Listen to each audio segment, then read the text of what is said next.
killers in US history. So Chuck, he's a nurse, and one day he's at work, working at a hospital, and he looks down at a patient, and the patient is crying in pain. So Chuck looks at him, and Chuck is like, I really want to help this guy by putting him out of his misery. So then Chuck secretly injects the guy with a bunch of lidocaine, and the guy passes away. And I guess afterwards, Chuck feels pretty good about himself because he does it again and again and again. He'll like sneak into their room and he'll secretly spike their IV drips with insulin. And then of course the patients will pass away. And he does this for a while. And over time, the hospital starts to wonder, why are so many patients overdosing on insulin? And Chuck is the nurse in charge of most of those patients. So he immediately becomes a prime suspect. But unfortunately, the hospital can't quite prove that Chuck intentionally unalived anyone. So they allow him to resign. And then a month later, Chuck takes a new job at a different hospital. There, he slips 3 elderly women a heart medication they don't need, called digoxin. The digoxin, of course, kills them. Then about a year later, he's working at another hospital. And there, same thing. He unalives a 91-year-old woman with digoxin. Then he gets a job at a rehab center. And there, one night, he sneaks into a patient's room while they're sleeping. And he's got a syringe, and he's about to unalive them. But luckily, the patient wakes up and fights back. And apparently, there's some kind of struggle, and it ends with the patient having a broken arm. And so yeah, of course, then the rehab center fires Chuck. Oh, but Chuck, he just keeps on going. He, again, gets a new job at a new hospital, and there he unalives another patient with digoxin. Then he leaves that hospital and does the same thing at a new hospital. Then yet again at a different new hospital. He unalived 5 more people. So at this point, Chuck's been secretly unaliving people off and on for about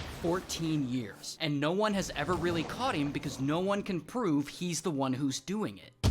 Until one day, Chuck gets a job at a new medical center, and there he meets an ICU nurse. Her name's Amy. And Amy likes Chuck. She thinks he's a good nurse who has a lot of knowledge about medicine. So quickly, Chuck and Amy become work friends. They talk all the time at work. He really opens up to her. But secretly, on the side, Chuck is still murdering his patients. Then, one day, an assistant pharmacist working at the hospital pharmacy, they notice a suspiciously high amount of deaths in one ward. And the deaths are all due to overdoses of insulin and digoxin. And police, they start looking into these deaths and they start connecting the dots, and all roads are pointing to Chuck being the one responsible. So the hospital immediately fires him, which sucks for Chuck, but police realize Chuck can just go get a new job at a different hospital, and police want to stop that from happening. They want to charge him with murder, but first they have to find proof. So they go to Chuck's friend, Amy, and they tell her everything. Everything Chuck's been doing, he's been unaliving patients, they show her all the proof they have, and Amy is shocked. I mean, this is her friend. So police ask her if she'll help them bust Chuck. She'll wear a wire and she can go meet up with him and see if she can get him to confess. And it's a tough decision, I'm sure, but Amy ultimately agrees. So she wears the wire, and then she hits up Chuck and she asks him to meet her at a restaurant. So then Chuck comes to the restaurant to meet her, and they're talking, and Amy's clever. Once she gets him talking, she gets him to admit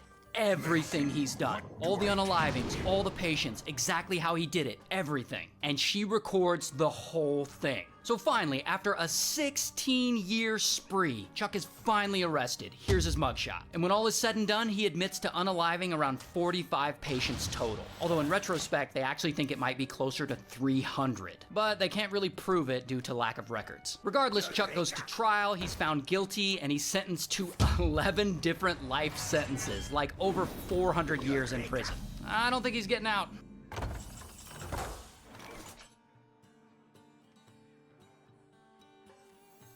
Pick me! Pick me!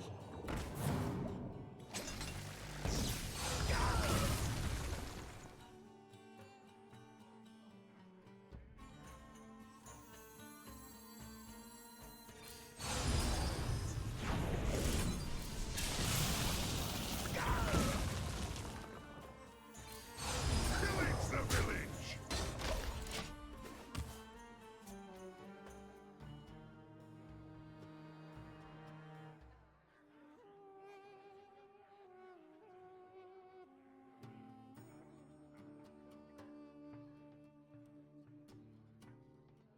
Yo-ho! Set sail for the snack bar!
It's my turn!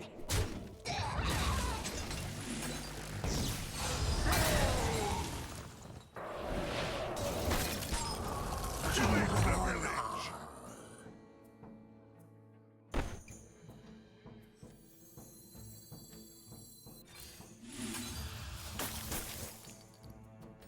Pillage the village!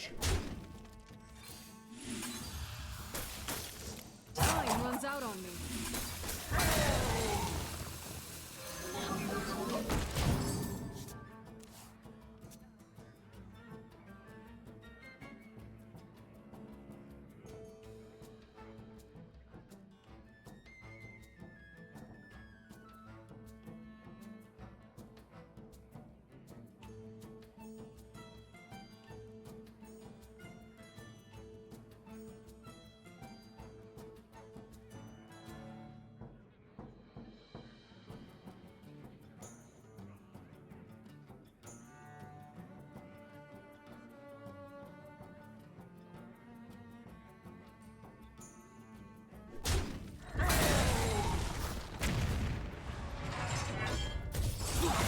Is our number 3 concerned?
Good.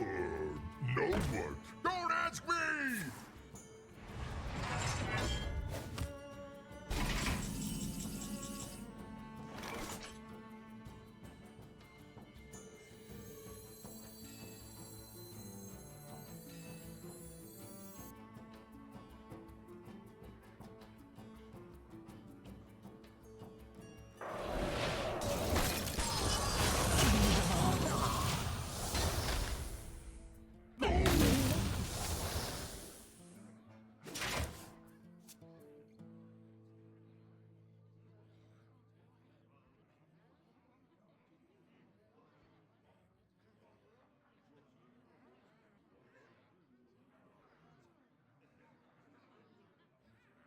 All forms of life will be crushed.